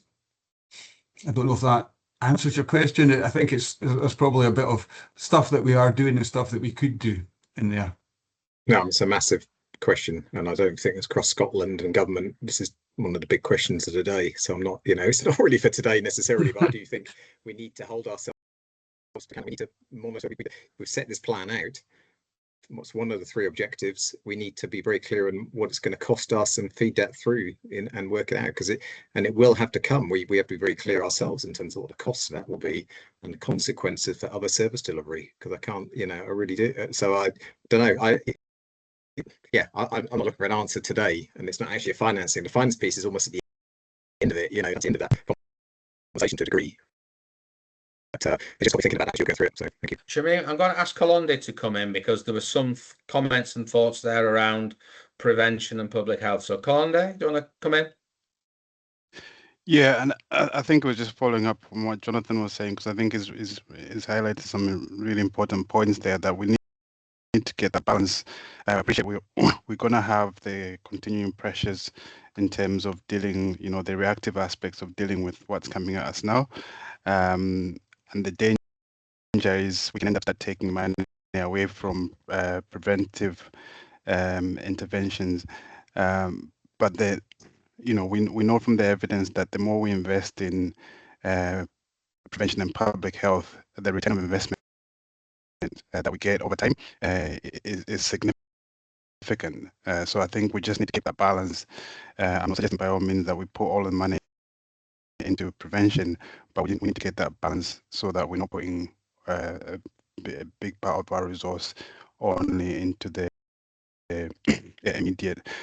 But as was highlighted there by Mike, I think the good thing is that with the strategic plan that we've got, prevention and early intervention does feature quite significantly in that. So it's just making sure that we're aligning to that. Thank you. Thanks, Kalonde. Shireen? Yeah, I suppose it's a point that both Jonathan and Kalonde are making around doing things differently and prevention, and is around the set aside. How much have we been able to make progress to be able to do things differently? Because I know it's around mental health. I know the core and cluster doesn't address some of the issues that have been outlined in the report, but efforts have been made of working with housing to try and do things differently. And I just wondered what level of progress have we made around the conversations on set aside, because it's always overspent every year, and if we keep doing the same thing, we'll get the same answer and what we're doing differently. And the other one, Mike, was around the prescribing, because later on we're going to look at the paper on that prescribing drug. So already mentions in here there's a significant increase in prescribing. So I don't know whether you'd be able to talk about it here at the next paper around if we agree that what other significant pressures is going to place on East Lothian IJB. So just to pick up on that, there will be a potential answer in the weight management paper about how we look to try and manage that additional cost. So it'll be covered in the weight management, if that's okay. In terms of the set aside, you're right, it continues to be a challenge that we face across all the IJBs. Our performance in a lot of ways in delivering against some of the activity performance targets is very good, but it doesn't necessarily result in us being able to take any resources out of the acute side. We need to do that collectively, and we need to do that in a larger scale for it to be something that can happen and allow us to make that change. So we still have that challenge, Shireen. I don't know if Fiona's got anything she wants to comment on in terms of set aside. we continue to bang the drum of that, and to make sure that we are performing well in terms of how we deal with our activity in the set aside services. So we're not complacent in that respect. Fiona, do you want to? Yeah, I think the challenge is for us and set aside to, I guess, get the money out. We need to do it collectively as a system. What I think we've been able to do with our performance and set aside is have a bit of muscle and influence in some of the direction that we can see. So unscheduled care is a really good example of that, particularly when we talk about hospital occupancy, similar around mental health beds. So that's where I do think we've got influence to change some of it. I think, Mike, it's what we've experienced. It's not a quick kind of experience trying to get set aside, even though we could say, right, in East Lothian we would want to take it such a small share, and actually the benefit is all going together. But we are seeing movement in that. It's just the timescale's probably not as quick as we want, and what's right for us might not be right for others. That a fair reflection, Mike, and the discussions we've been having. The other thing that we are really keen to push is that NRAC share as part of it as well. So some of the work we've been doing around the bed reconfigurations, no, we don't want it on usage. We want it on our NRAC share, particularly because of East Lothian's performance. And I think we've had good influence in that as well, haven't we, Mike? Yes. I think set aside will never end in terms of work to be done in that space, and I'm looking for the assurance, and I think we're getting it from Fiona and Mike, that all of those avenues and opportunities across the sector, including the other three IJBs, are being looked at. Fiona? The other positive thing that probably will help is Chris King, who supported us in East Lothian as the CFO of Med, is going to go and work in a acute. He's about to transfer role, and actually that might show some influence. So his experience of being in an IJB, he can see the art of the possible, and his words were, "I'll be on the phone to you," because he can see that, well, sometimes in that and these fast-paced facilities, it's hard to lift your head and know what's happening in the world outdoors. So he's able to influence that too. So I'm hopeful of that appointment that will support some of that discussion. In the wider context, I'll bring you back in a section, and I think what I've picked up from today is we have a strategic plan. We now need to ensure that our financial plan, our annual delivery plan, is all aligned to it. And IJB members can see that alignment, and I think that's going to be a challenge for officers to look at how we report on that, to enable members to be able to see that alignment and to support it and to challenge it and to seek amendments to that, should that be that required. That's not for answering now, Mike and Fiona. I think that's a theme that's come through from today, and I think that's a valuable thing. So Shameen, back to you. Yeah, no, it'll be useful to get the feedback around the set aside and the shift in acute. That'd be really helpful. And just one final comment around the adult social care and the learning disabilities team. When we talk about early intervention and prevention and supporting people, they do a significant amount of work in that area. And I'm glad to see that their overspends, that some of the earmarked reserves will be able to support them, and the learning disabilities team, that the favourable year end will help with them some of the resources. So if we're looking at some what work we're doing to support early intervention prevention, they do a huge amount on that area. Great, thank you very much, Shameen. I think this paper is just for noting, Mike, so I think we duly note that, and we look forward to the major topic at the next meeting in March, which will be the papers on the budget for 26-27. So thank you.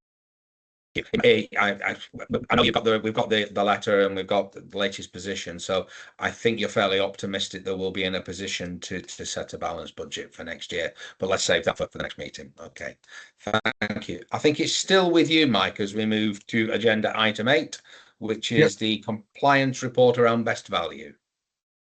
3 reports in a row, I'm afraid. Yes. I don't know what's the record for number of reports in one IJB. So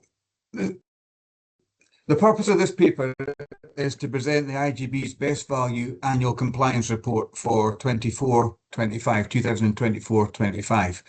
Some of you may recall, and I do just because it was the first meeting I had with the IJB, that a similar paper and report came to the December 24 IJB meeting, and that report was for the 23-24 annual compliance report on best value. And that set up a best value framework, which we are now taking to bringing up to date, if you like, by presenting the 24-25 annual compliance report. So this paper sets out the duties of best value, which form part of the statutory guidance on completing the compliance review. That statutory guidance is presented at Appendix 1 in the paper, or attached to the paper. You'll note that the guidance is written in local authority context, but clearly states that it applies to other public sector bodies and notably IJBs. Just to point out that NHS bodies also have a similar statutory duty, which is to use their resources economically, efficiently and effectively to deliver value for money. So it's a theme across the public sector. The covering paper also sets out the 7 broad themes under which the IJB's compliance with the duty of best value can be assessed. And Appendix 2 to the paper presents the best value compliance review for 24-25. I'm grateful for the contributions of the East Lothian Chief Internal Auditor, Senior Performance and Improvement colleagues, and our Equalities and Engagement Officer, who all contributed to the content of the report. So ideally, just to finish off, ideally the compliance review should be done at the end of the year in which it relates to. So we're still a bit behind the curve. So my intent, and that allows us to put some of the content of the report into the annual accounts and other statutory reports that we have at the year end. So my intention is to do the 25-26 annual compliance report as early as we can in 26-27 and bring it to an early IJB and not leave it this late. So I've now gone on record as saying that, so I'll have to do it. But that's all I wanted to say about the report itself. But happy to take any questions. Thanks, Mike. I'm sure we will fit that into the IJB schedule of papers to come to meetings. So I look forward to that. Any observations, thoughts, comments?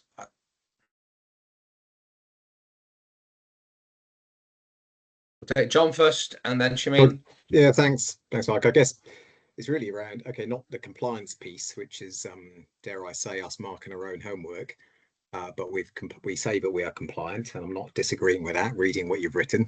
Sorry for that comment. But it's more, when you think of best value, what did we learn from this that we could do better? Because surely that should be part of this exercise as well, not just kind of compliance, but is there any key messages maybe? And if you haven't got them here today, maybe it's something we could think about in the future. Thank you.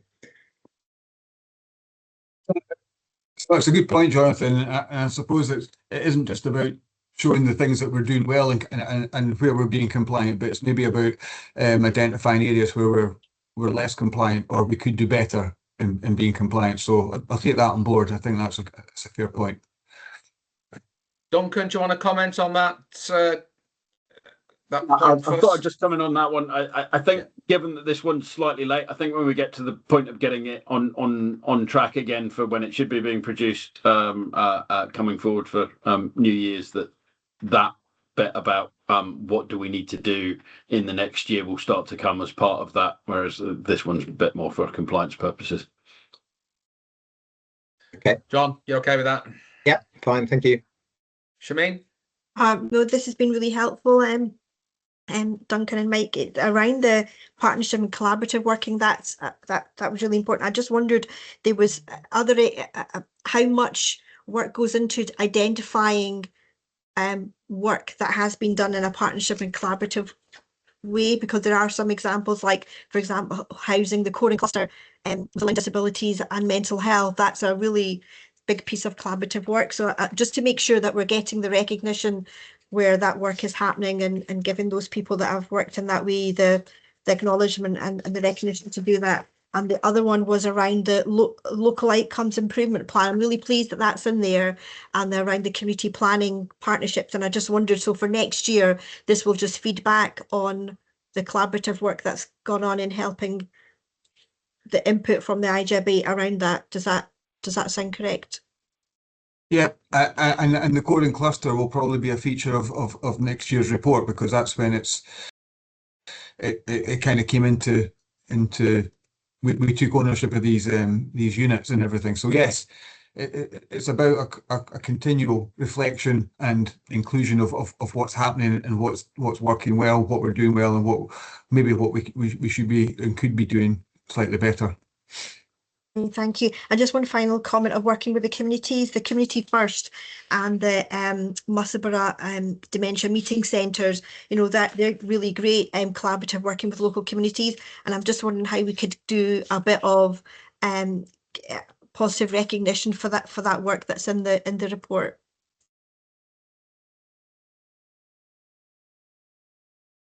I've noted that down, Shameen. Thank you. Okay, thank you. I think this again is to note, so we will duly note that. Mike, for your hat-trick, you're going to lead us off on agenda item 9 around obesity medicine specialist pathway. Sorry, John. Chair. It was just, I think the third recommendation was to agree the best value compliance report. So if we could probably just do that, just to keep things right. Thank you for keeping me on track. Can I just check that we are agreeing with that? I am seeing thumbs and nods. So, Mike, happy there that we've agreed it? Thank you. Okay. And it's still with you, Mike, for your hat-trick. So I'm not going to say it again. Over to you. It's not all with me, this one, though. So hopefully, or not hopefully, I'll bring someone in who's got some more specialist knowledge in parts of this. So the purpose of this paper is to update the IJB on the work that has been taking place and that we propose to take place to develop a specialist pathway for obesity medicines across Lothian. So similar papers have or are going to the Lothian IJBs to ensure consistency of message and a common understanding of what's happening in Lothian, and also to just make sure everybody's aware of the potential resource implications for the partnerships and the IJBs of this development. So this paper has been, or similar paper has been, to the East Lothian Strategic Planning Group, and I'm bringing it here just to make sure, or to highlight the key messages relating to the work. In terms of the background, the work on the service development has been undertaken by the NHS Lothian Dietetics Weight Management Service, which is a hosted service and it's hosted by Mid Lothian Health and Social Care Partnership. The drugs that are being prescribed are known as Wegovy and Mounjaro. You may have heard those names. And they've been approved by the Scottish Medicines Consortium, and they're also part of the East Region formulary. So there's a lot of governance going on around all of that. There's also a short life working group that's been set up in Lothian to develop the pathway and the related processes and procedures for a safe and effective use of these drugs. And at this point, I'd like to bring in Laurie Eales, who's the Lothian Weight Management Service Lead, and she can tell us a lot more about the pathway work, if that's okay. So I'll hand over to Laurie, and then she'll hand back to me when she's finished. Welcome, Laurie. Thank you. How many of these have you done now? Number 2 and a few of the planning groups as well, but it's all good. Always interesting comments around this as well. So I'm very happy to be here. So as Mike said, we have developed a clinical pathway through the Short Life Working Group.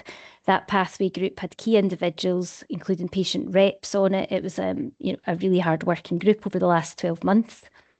This is an entirely new pathway for the NHS, with these medicines only recently indicated for weight loss. So it's really important that we take a measured and safe approach. For this reason, the working group developed an initial pilot pathway, and it will sit in the Specialist Weight Management Service.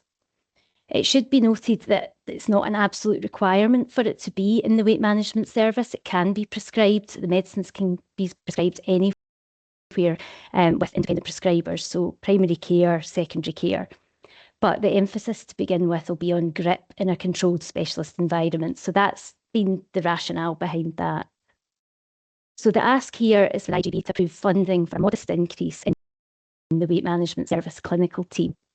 And what this will do is provide necessary increase in dietetic clinical time to deliver dietary and nutritional support for this specific cohort of patients. The weight management service doesn't have any prescribers in the team, so we'll bring in independent pharmacy prescribers. They'll provide monthly monitoring until the patients have reached long-term maintenance dose. At that point in the pathway, the patients will continue their ongoing prescription via their GP, and this went through a shared care agreement, and it was approved by GP prescribing committee. So there's been a lot of governance around that as well. The medicines prescribing pathway will be supported as well by a sessional medical consultant in the weight management service. They'll be there for any escalation of clinical concerns. The weight management service isn't a medically led service, it's dietetically led. So this whole pathway is very new for us to take on. And I think we all felt we wanted it to be as safe as possible. So that's really the rationale behind the resourcing plan for this.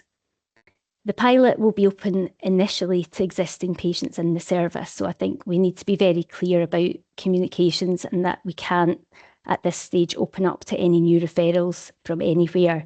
We have a significant waiting list within weight management across Lothian from patients living across the area. We want to focus on those ones that have waited longest for this specialist input, test it, come back with the outcomes and the findings of the pilot, and then make further decisions about what happens next, what's future scale up of this.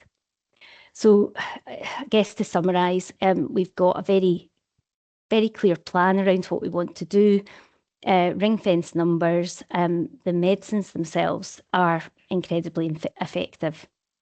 So you talked about prevention, which we do a lot of in the service. I think if there's one thing that we can invest in as a health service that will have the greatest impact just now on the prevention and early treatment of long-term conditions, it is this. So I'll hand back to Mike now and he can round up with the resource implications. Thanks. And just to say, I'm happy to take, if there's any clinical or technical questions, I'll still be here because I'm happy for them to come my way if appropriate. Thanks. Thanks, Laurie.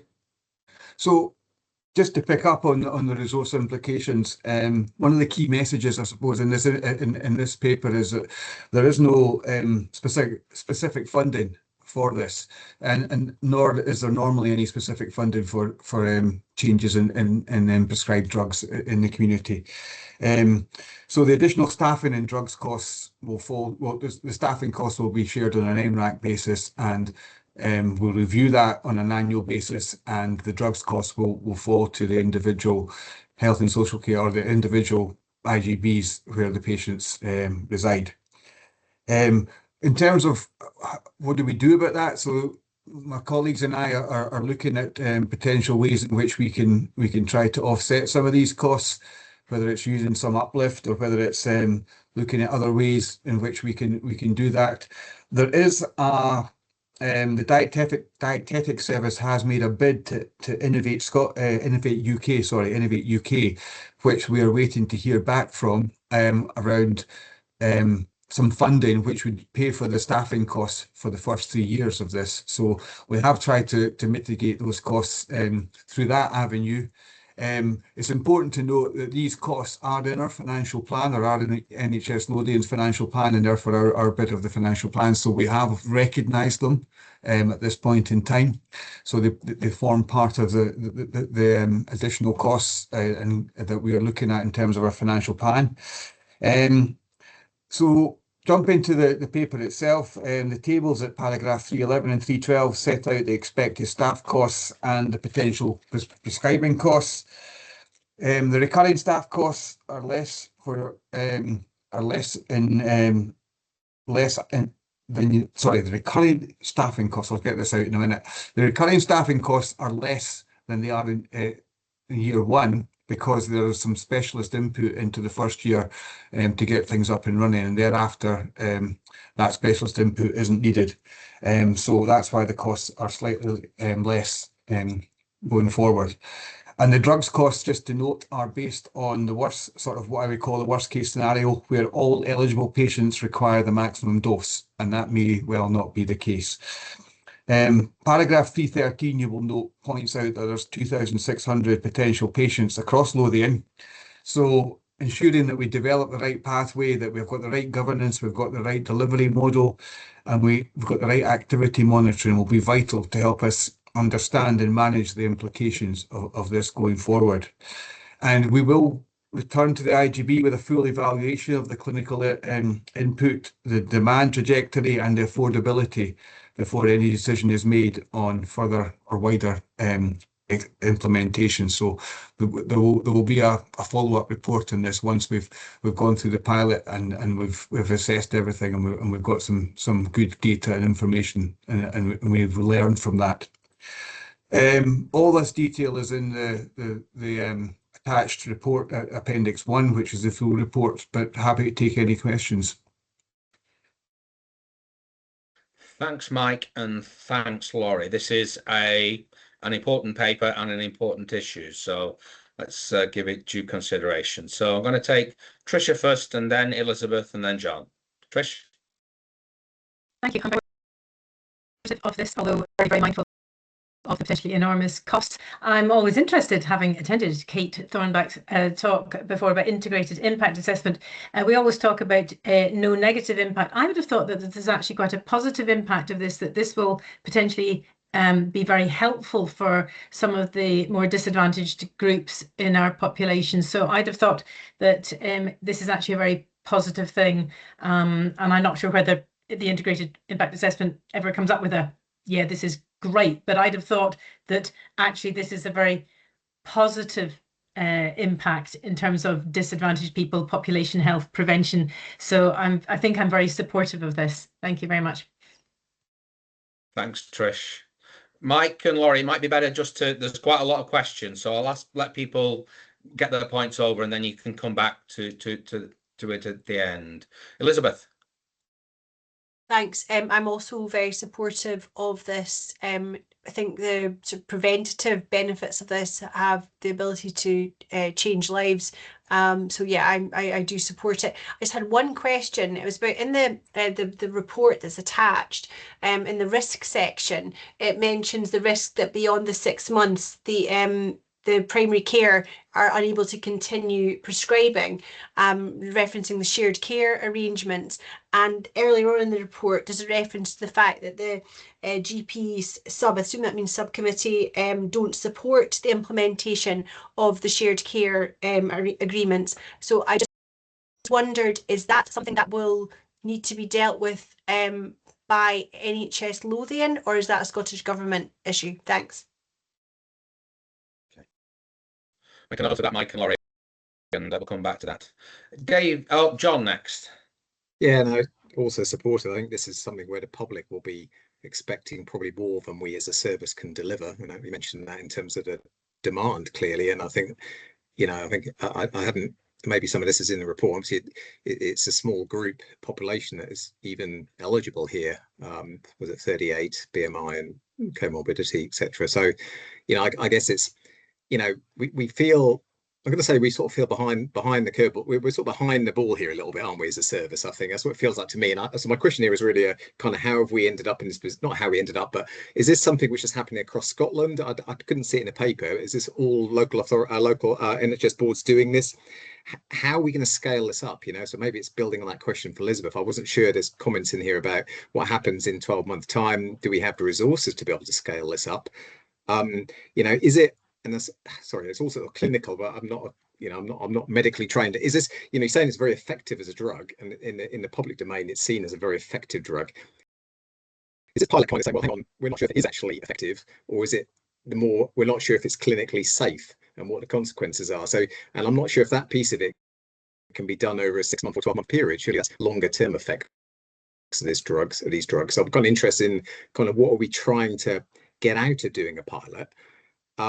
you know, and kind of also that public perception, making sure the comms are right around this. You know, I think people outside here are going to be wanting this to be ramped up. And so is it really just because we're saying, sorry guys, we don't have the money? So I don't know what the government's kind of trying to say around this, and what's the public perception for us as a board. Thank you. Okay. We'll take 2 more comments, then I'll let you respond. So David next. Thanks. This sort of follows on from Jonathan's point in a way. Hundreds of thousands of people across the country make use of these injections on an ongoing basis. The minority, vast minority, are prescribed. The majority purchase them, and there's a helpline, which is, I understand, professionally qualified helpline. Have we ever benchmarked what we're proposing here against just buying it in across the board? And if it were cheaper, could we not assist more people? Or am I missing something? Why is this such a detailed process? What are we hoping to learn from it, rather than understanding that it actually works?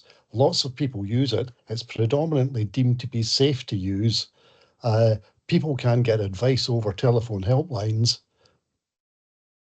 End of speech. Okay, thank you. I'm sure Mike and Laurie are looking forward to answering all of these questions. So final comment for now from Shameen.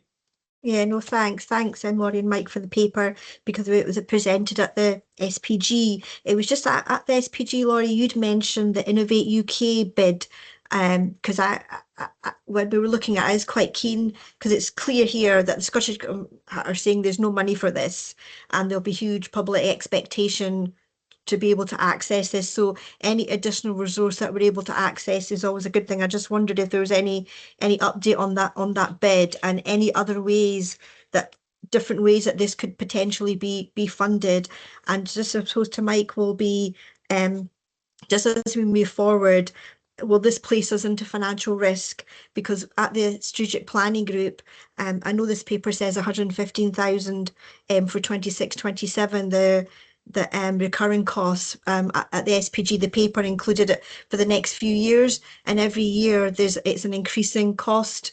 261,000 27-28, 407,000 27-28, and 552,000 28-29. So year on year, it's not small amounts of costs; they're quite significant costs. And to understand if that will place us into financial risk.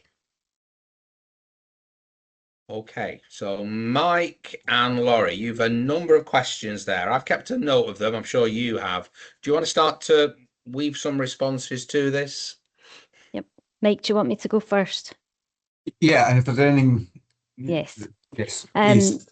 I'll be quick and maybe a couple of them. So the first one about impact on inequalities.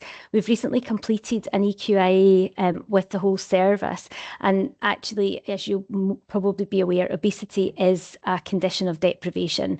There are steep gradients, particularly in children, in terms of the difference between SIMD 1, our most deprived areas, and SIMD 5. So there is something very critical about making sure that we do make this available on the NHS. The people that are purchasing it privately at great cost, £200-300 a month, are the people that can afford it. So the private sector is driving inequality, and we've got a job to do to redress that. But certainly by doing this, we will be treating the majority of people in our weight management service. It's representative of obesity in the population, so we know we've got more people from SIMD 1 and 2 there. So absolutely, you were right in your theory there. The risks around the GP prescribing. And this has actually been one of the trickiest elements of this, not just for us here, but across Scotland, across the UK, is grappling with this within the pressures that we've got in primary care. So where we've taken this is through all the governance, all the necessary governance. The GP subs element of it is not part of the governance process, but that does still leave it open that individual GPs can say no at 6 months. An individual GP could refuse to take over the prescribing. That's something that we're aware of, so it's documented as a risk, and we've got a follow-up meeting in a couple of weeks with the Director of Primary Care about how we best manage this. We won't be going live if there's a risk. There won't be any risk that patients will not be followed up. We will create safe pathways for that, but we've gone as far as we possibly can in terms of governance to ensure that we've got that flow through. In terms of scaling it up, and for the future, this will be a medicine that will sit predominantly in primary care, and GPs that we speak to fully agree with that. They want to spread the medicine. They're just looking at the numbers, and even though you think it's a small number of the population with a BMI above 38, it's around 6% of the adult population. And with a BMI over 38 usually comes with at least one condition that would make somebody eligible. So it is a significant amount. And I think just looking at the numbers does create a bit of fear that the whole system will be overwhelmed. And that's one of the reasons that we've taken a very careful approach to this. It's not about the safety of the medicines. We know they're safe, so we're not testing that. The trials have been done, the SMC have approved it, but this is about us doing it in a controlled environment so that we don't, we're not irresponsible with funding and with medicines prescribing. So it's predominantly around that. So that hopefully answers some of your questions about demand and how to scale this for the future, and the reasons for the pilot. The next question I think was about a really good question around why can't we just buy this in? So some of that is around technicalities about the price of the medicines for the NHS versus the price of the medicines privately, and we're usually subject to different costs within the NHS. I can't really go into more detail on that because a lot of it's commercially sensitive, but it means that actually buying this in as a wholesale service from the private sector wouldn't be more cost effective. But you're also then introducing the fact that you fragment someone's care, and that's what we want to avoid.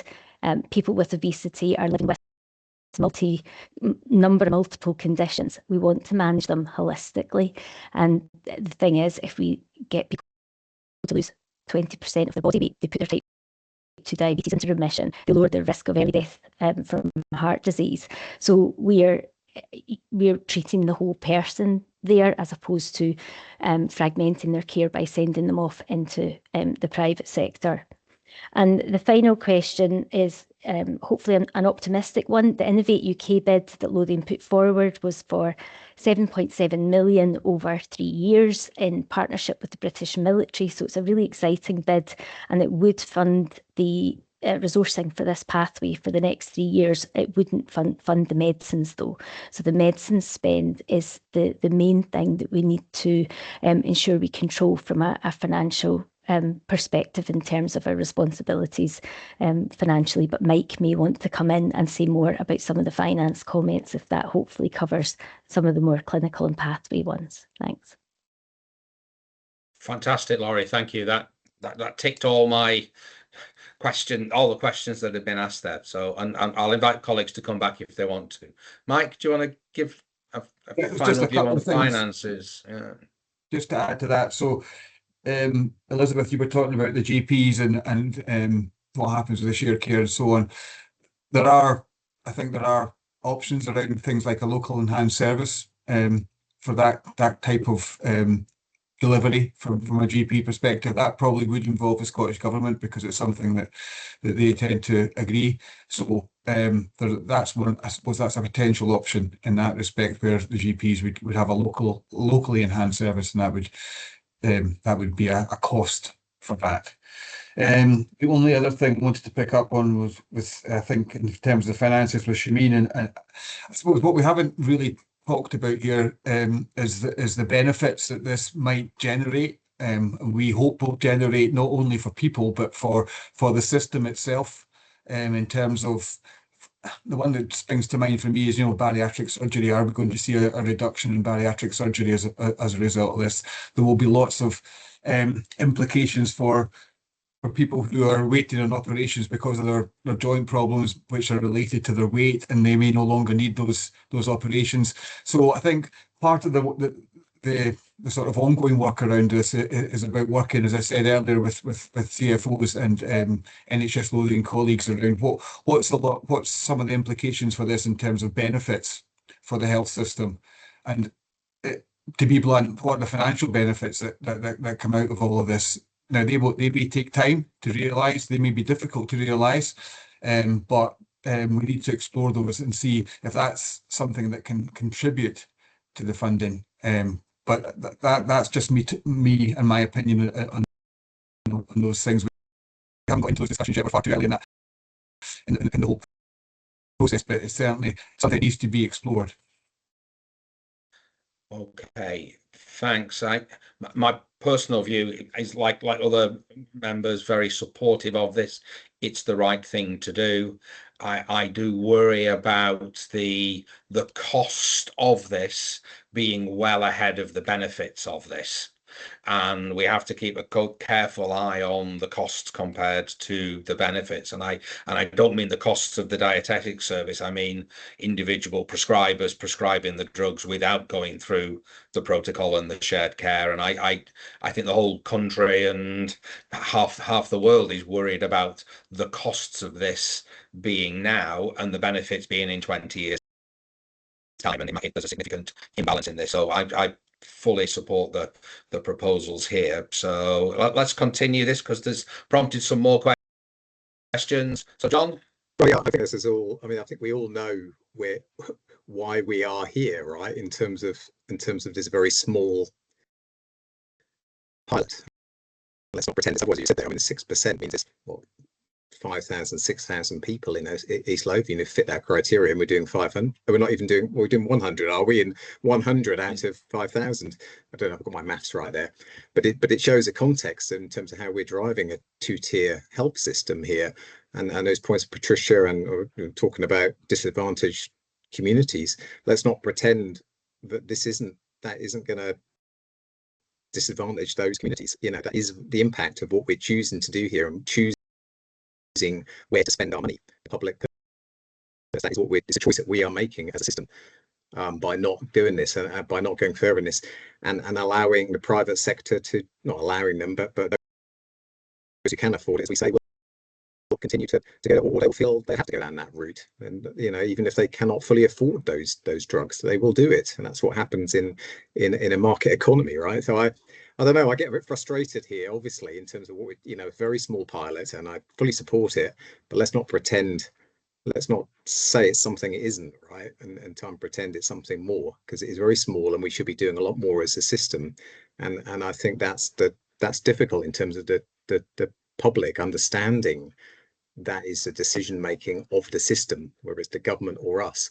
So I just think we need to go faster and deeper. And I understand, Andrew, I totally, course, the money side of it, course we can, totally understand that. But I'm just saying, every penny we spend on this is a penny less to spend elsewhere. Yeah, we make choices across, the whole of the health system, and the care system, and we've chosen in some ways to spend it elsewhere, and that's where we are, right? So let's be honest about that.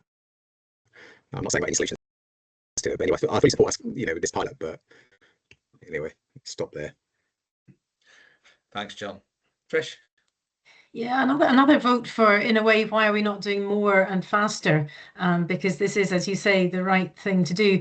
The other thing is nobody's mentioned mental health. Having worked a long time ago in obesity services back in the 1990s, the links between mental health and physical health are huge in people with these particularly high BMIs.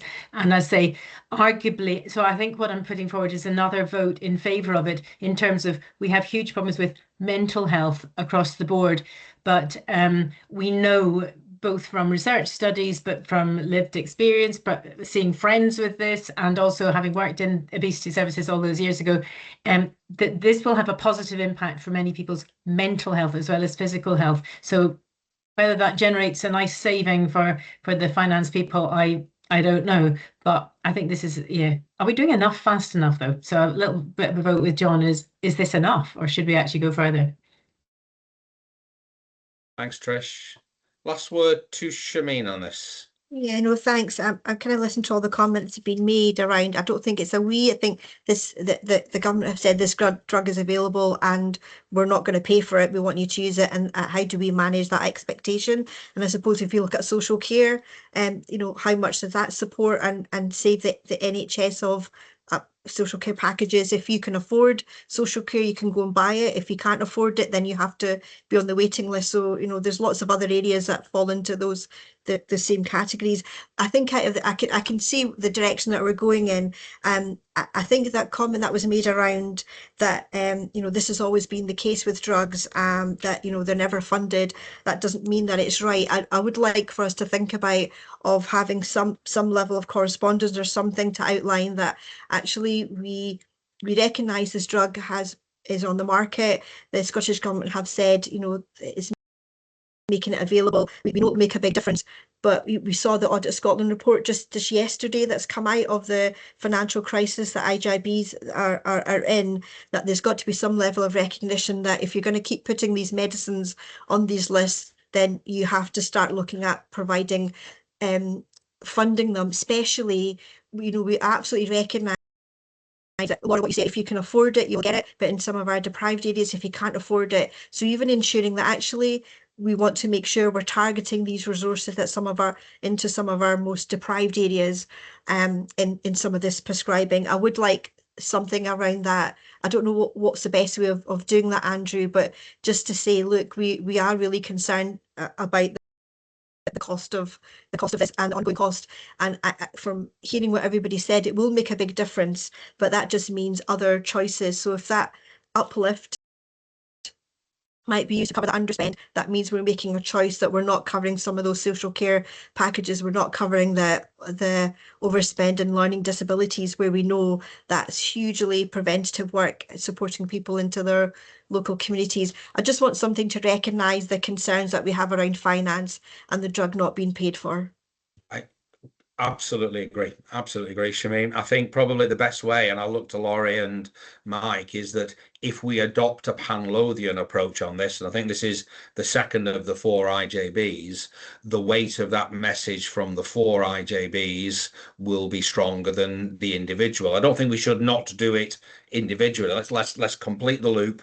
Hopefully this will be approved by the 4 IJBs, so we have a pan-Lothian approach, and then a collective and an individual response from that group back to Scottish Government, I think will be most welcome. And I'd look to Laurie and Mike to align on that from this IJB's point of view and link it into that wider response. But I think you're right, Shamim, just saying, oh, we've just got to accept it is not something we should do. So that will be my approach to it. Laurie, do you want to come in? I suppose just with a disclosure, for those that might not be aware, I also work at Scottish Government in the Diet and Healthy Weight team in population health as a professional advisor, and that particular team have a remit for obesity medicines across Scotland. So part of the work I do is also trying to push this forward nationally. So I guess it's an offer that if that is something that you would want to formally go back, I'm very happy to take it back to the policy team that I work in and share that with them. I can do it informally as well, but I think probably your suggestion about doing this across Lothian, to say you're not the only health board that has said the same thing. I guess my other thought around this is that where does that stop in terms of government as a whole, any government starting to fund a specific medicine? Where does that start and end? And the way in which governance processes and decision-making processes are set for making medicines available in boards, does that undermine it by giving that responsibility back to government? I don't know. I think it's probably quite a complex issue that's not just as simple as handing money out to the boards to say ring fence this medicine, because I think there's so many other medicines that may come into that as well. So there are complexities to it, but I completely hear you. I can take that message back, and I think it would be great for government to hear from IJBs and boards on their thoughts on this. Thanks. Thanks, Laurie. And I said last word to Shameen, but I'll override that and say last word to David on this. Thank you. We often talk about doing transformational things, and we talk very often about spend to save, and we talk often about changing people's lives and positive outcomes and attacking deprivation and so on. This drug is truly transformational. It affects so many different facets of issues that people have. You know all the things. Laurie, you're expert in this. You know all the litany of it. I'm a user, and it is truly an amazing drug. I would recommend it to anyone, provided they've got the issues that require it. David, thank you for your user and personal experience input. That was very powerful. Thank you. So we'll draw this to a conclusion now. So I think there are significant levels of support for this. Laurie, Mike, you've heard I am supportive as being the general comment. So I think that's credit to you for the paper and credit for you for the approach that you're taking. So really pleased. We come on to the formal recommendations, which are to approve the obesity medicine specialist pathway, to agree our contribution to the staffing, and to acknowledge the potential impact that this is going to have on our prescribing spend. Are we content to accept those recommendations, colleagues?